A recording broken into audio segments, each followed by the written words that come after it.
what was it like for you to be a teenager in an adult prison? Because both of you were sentenced to adult prisons, and you both 15, 16 years old. What is that experience like? Yeah, I mean, it was, first, you don't really get to be 15 or 16 anymore. You know, in some ways you are, because you smaller maybe. Your voice might still crack every once in a while. I ain't have hair on my face. But in all of the ways that mattered in terms of like how you had to conduct yourself, you had to grow up real quick. And we were only together for a short time. You know, I did most of my time at spots away from him. He did most of the time at spots away from me. And so for me, I was in a different state, was real young, and didn't know a lot of people. And so I had to grow up fast, had to learn to read people really fast. And you know, the easy answer is it was terrifying, but I think it was something else though, right? Because I actually, for me, it was humbling because I thought that I was smarter than most of the dudes I hung around. And you know, like I probably still think I'm smart, right? But and I Until thought I you was, went to Yale. yeah. Let's keep going. Let's keep going. But I thought I was better than my guys too, though, right? And Yeah. going to prison so young and being there with some other young dudes like me around so many other just like black men, it just struck me and it humbled me and it forced me to have a completely different kind of vision for the possibilities of my life. And maybe, Marcus, I'm gonna come to you in a second, but maybe a part of what the universe knew you needed was a crash course in humility. Yeah. The logic that allows you to think that you can carjack somebody and bring the car back, Yikes. and everything is gonna be okay. Yeah. Says something about something that, you know, is it. So Marcus, let me ask you this. And Dwayne, I'm gonna ask you the same question secondly. What was the most consistent feeling that you felt when you were in prison? I felt abandoned. And ironically, right, so did my mom, right? But I felt abandoned. I felt like, you know, I wanted people to come. I wanted someone to come, right? Initially, it was my mom, and then she couldn't get me out. And then it was my lawyer, and then he couldn't get me out. And then I thought I relied on the judge, and then he gave me a bunch of time. And then later it was my family, and I thought that they were going to be able to make some kind of phone call to somebody to get me out. I thought the governor would release me. I thought my girlfriend was going to continue to keep writing me. I thought that people were going to accept my collect calls. I thought that, you know, someone was going to be there to be able to help take care of me and send me money when I needed it the most. I wanted to be able to open up Christmas gifts with like my friends did.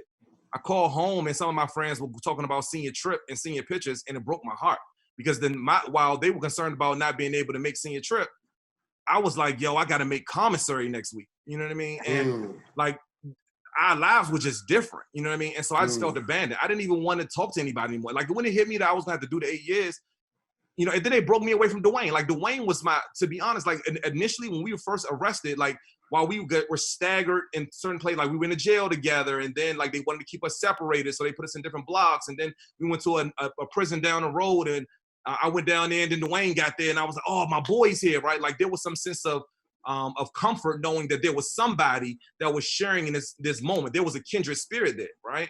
But every time they would break away from him, it's like, dang, like one more time I'm being stripped from everyone and everything that's close to me. And I just felt abandoned. No, that's rich. All of that's rich. Dwayne, I'm gonna ask you the same question. What was the most consistent feeling that you felt when you were in prison? I'm gonna say the opposite. I feel bad for saying the opposite, man. But Truth is the truth. I felt love though, man. And I'm gonna say this is real, right? I probably ain't got no business saying this. People think prison is a good place. It's not a good place at all. But I was like young, 5'5", 130 pounds. I ain't want to fight since second grade. And you know, and I was deeply regretful of the crime. I always was thinking, you know, being in a position where I could be a victim of violence. I felt really deeply scarred about having put somebody else in that position. And you start to imagine, you know, karma and how it's supposed to get back at you.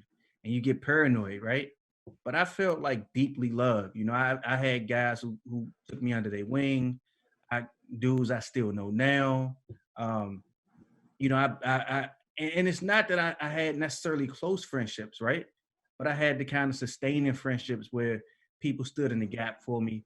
I wrote my folks a lot, you know, when I thought I didn't understand how much they love me.